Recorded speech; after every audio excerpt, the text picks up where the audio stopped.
عثمان غنی رضی اللہ تعالیٰ عنہ جب ان پر باغیوں نے حملہ کیا، وہ میرے کملی والے کے منبر رسول پر بیٹھ کر خطبہ دے رہے تھے، 450 بلوائیوں نے کھڑے ہو کر حملہ کر دیا، کسی نے پتھر مارا، کسی نے آسا مبارک پکڑ کے توڑ دیا، عثمان بن عفان کو اتنا مارا حتیٰ کہ وہ بے ہوش ہو گئے۔ صحابہ کرام نے اٹھایا عثمان غنی رضی اللہ تعالیٰ عنہ کو، ان کے گھر میں لے گئے۔ جب گھر میں لے گئے، گھر والوں نے دودھ دیا، شہد دیا، کچھ ہوش آیا۔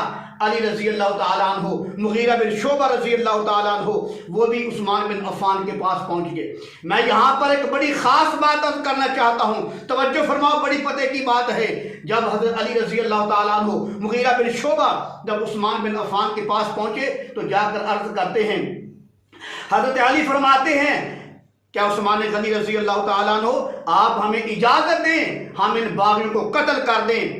تو بے دیکھیں عثمان غنی رضی اللہ تعالیٰ نے کیا جواب دیا۔ کہا ہے علی بھائی کیا آپ مجھے سچے دل سے محبت کرتے ہو؟ کہا جی حضرت صاحب انشاءاللہ ہم آپ سے سچے دل سے محبت کرتے ہیں۔ تو عثمان غنی نے فرمایا قربان عثمان کے صبر پر، کہا اگر واقعی تم مجھ سے سچے دل سے محبت کرتے ہو تو چپ چاپ اپنے گھر میں چلے جاؤ۔ پھر مغیرہ بن شعبہ کو کہا کیا تم بھی مجھ سے سچے دل سے محبت کرتے ہو؟ کہا جی انشاءاللہ ہم آپ سے سچے دل سے محبت کرتے ہیں، اسی لیے تو کہہ رہے ہیں آپ اجازت دیں ہم باغیوں کا سر قلم کر دیں، ان کی گردنیں اتار دیں، ان کو قتل کر دیں۔ تو عثمان غنی نے فرمایا اگر تم واقعی مجھ سے سچے دل سے محبت کرتے ہو تو چپ چاپ اپنے گھر میں چلے جاؤ۔ عثمان غنی نے فرمایا کہ کیوں؟ اس لیے کہ کل قیامت کو اگر کملی والے نے مجھ سے پوچھ لیا کہ تم نے میرے جانے کے بعد مدینے کا کیا حال کیا تھا، تمہاری وجہ سے خون ریزی ہوئی تھی، تمہاری وجہ سے قتل و غارت ہوئی تھی، تو بتاؤ میں کملی والے کو کیا جواب دوں گا؟ یہ ہے میرے کملی والے کے مدینے کے شہر کا احترام۔ جو میں خاص بات آپ کو بتانا چاہتا تھا، صحابہ تیار تھے لڑنے کے لیے، ان ظالموں کو قتل کرنے کے لیے۔ عثمان بن عفان جو ہیں وہ قاتلوں کے گھیرے کے اندر ہیں، ان کو نظر بند کر دیا گیا ہے، ان کا پانی بند کر دیا گیا ہے، ان کا کھانا بند کر دیا گیا ہے، ان کی نماز پڑھنی بند کر دی گئی ہے، اذان بند کر دی گئی ہے، نماز پڑھنے سے لوگوں کو روک دیا گیا ہے۔ لیکن پھر بھی عثمان بن عفان فرماتے ہیں تم گھر میں چلے جاؤ، اگر خون ریزی ہوئی تو بتاؤ کل قیامت کو میں کملی والے کو کیا جواب دوں گا؟ یہ ہے میرے کملی والے کے شہر کا احترام۔ جیسے شاعر کہتا ہے قدر نبیدہ ایک ہی جانن دنیا دار کمینے، قدر نبیدہ جانن والے سونگے وچ مدینے۔ تو میرے عزیز بھائی یہی عثمان بن عفان ہیں جنہوں نے میرے کملی والے کے شہر کا احترام اور قدر کرنے کی حد کر دی۔ آج لوگ مدینے میں جا کر نعرہ بازی کرتے ہیں، آج لوگ نبی کے شہر میں جا کر اونچی آواز نکالتے ہیں، وہ میرے کملی والے کا شہر ہے جس کے بارے میں قرآن کہتا ہے خبردار اگر تم نے میرے کملی والے کے پاس جا کر اپنی آوازوں کو اونچا کیا تمہارے سارے عمل برباد کر دیے جائیں گے۔ یہ کون کہتا ہے؟ قرآن کہتا ہے۔ تم نے کملی والے کا احترام کیا کرنا ہے جن کا لیڈر ایسا ہے کہ وہ اعلان کرتا ہے کہ ہم 400 مندر بنائیں گے پاکستان میں۔ بتاؤ اس کے کارکنوں سے کوئی نبی کے شہر کے احترام کی امید کی جا سکتی ہے؟ یہ پاکستان کو معمولی شہر نہیں ہے، یہ مدینہ ثانی ہے۔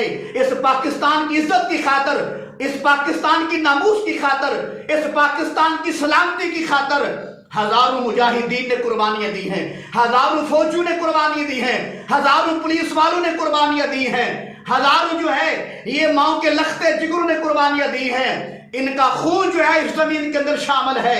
جہاں تم مندر بنانا چاہتے ہو، عمران خان کا جو آگے وزیر ہے شاہ محمود قریشی، اس نے اعلان کیا تھا ہم 400 مندر بنائیں گے، اور جبکہ اسلام آباد میں ایک مندر کی بنیاد بھی رکھ دی گئی تھی۔ تو میرے عزیز بھائی جس پاکستان کی عزت کی خاطر فوجی قربان ہوئے، پولیس والے قربان ہوئے، مجاہد قربان ہوئے، یہ مدینہ ثانی ہے، یہاں مندر نہیں بنیں گے۔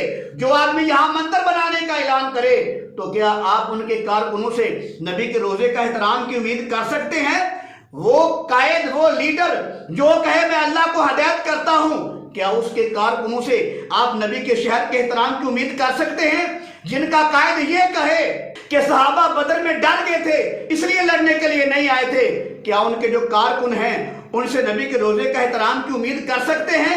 نہیں۔ جن کا لیڈر یہ کہے کہ صحابہ نے احد کے میدان میں لوٹ مار شروع کر دی تھی، صحابہ کو لوٹ مار کرنے والا قرار دے اور مال غنیمت کو لوٹ مار کا یعنی کہ پلیت مال کہے، تو بتاؤ ان کے جو کارکن ہیں ان سے نبی کے شہر کی احترام کی امید کی جا سکتی ہے؟ وہ لیڈر جو یہ کہے اگر میں جہنم میں چلا گیا مجھے گرمی نہیں لگے گی، بتاؤ جو ایسے لیڈر کے کارکن ہوں ان کارکنوں سے نبی کے روزے کے احترام کی امید کی جا سکتی ہے؟ جس کے دور میں مدرسوں کو گرایا گیا ہو، جس کے دور میں مسجدوں کو گرایا گیا ہو، جس کے دور میں علماء کو ماں بہن کی گالیاں دی گئی ہوں، جس کے دور میں جو نبی کے وارث ہیں ان کی داڑھی کو پکڑ کے نوچا گیا ہو، جس کے دور میں علماء کو کافر کہا گیا ہو، جس کے دور میں علماء کو 3 مہینے جیل میں بند کر کے ان کو جوتے مار مار کے بے دردی سے شہید کر دیا گیا ہو، کیا ایسا قائد جو ہے جو اس کے کارکن ہیں کیا ان سے نبی کے شہر کا احترام کی امید ہو سکتی ہے؟ نہیں۔ اس لیے انہوں نے بدتمیزی کا مظاہرہ کیا، نبی کے شہر میں جا کر اونچے اونچے نعرے لگائے کہ چور چور۔ میرے عزیز بھائی اگر تمہارے نزدیک نواز شریف جو ہے اس نے تمہارے مال پر ڈاکہ مارا ہے پھر یاد رکھو میں ذمہ داری سے بات کہتا ہوں، اگر تم جس آدمی کو لانا چاہتے ہو ایک وقت آئے گا یہ تمہارے ایمان پر ڈاکہ مارے گا۔ بتاؤ اگر مندر بن گئے پاکستان میں تو کیا وہاں گھنٹے نہیں کھڑکیں گے؟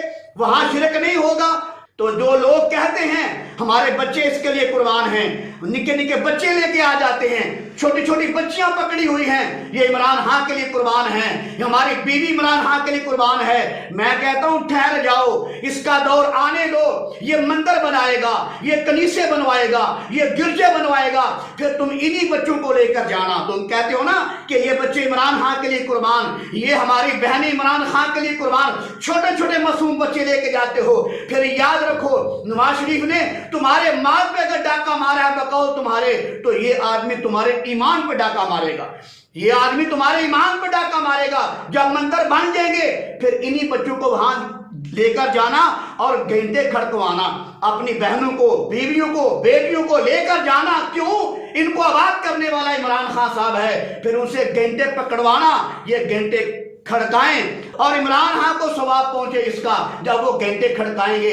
یہ پاکستان کو معمولی ملک نہیں ہے، یہ وہ ملک ہے جس ملک سے غزوہ ہند کے لیے مجاہد اٹھیں گے، جہاد کریں گے۔ میرے کملی والے نے فرمایا کہ جو کوئی آدمی غزوہ ہند کے لیے اٹھے گا فرمایا اس کے لیے جنت کی بشارت ہے، جو کوئی آدمی ان کی مدد کرے گا فرمایا اس کے لیے بھی جنت کی بشارت ہے۔ یہ وہ پاکستان ہے کہ جہاں سے غزوہ ہند کے لیے مجاہدین اٹھیں گے، میرے کملی والے نے آج سے 1400 سال پہلے ان کے لیے جنت کی بشارت دے دی ہے۔ میرے عزیز بھائیوں جو آدمی یہاں مندر بنانے کی کوشش کر رہا ہے یقین جانے یہ آدمی آپ کے ایمان کو تباہ و برباد کر کے رکھ دے گا۔ تو میرے عزیز بھائی بتاؤ اگر نواز شریف نے تمہارے مال پہ ڈاکہ مارا ہے تو یہ تمہارے ایمان پہ ڈاکہ مار رہا ہے۔ بتاؤ مال کا ڈاکو بڑا ہے یا ایمان کا ڈاکو بڑا ہے؟ شیطان وہاں نہیں آتا جہاں مال ہوتا ہے، جہاں شیطان وہاں آتا ہے جہاں ایمان ہوتا ہے۔ شیطان جو ہے مال پہ حملہ نہیں کرتا، شیطان ایمان پہ حملہ کرتا ہے،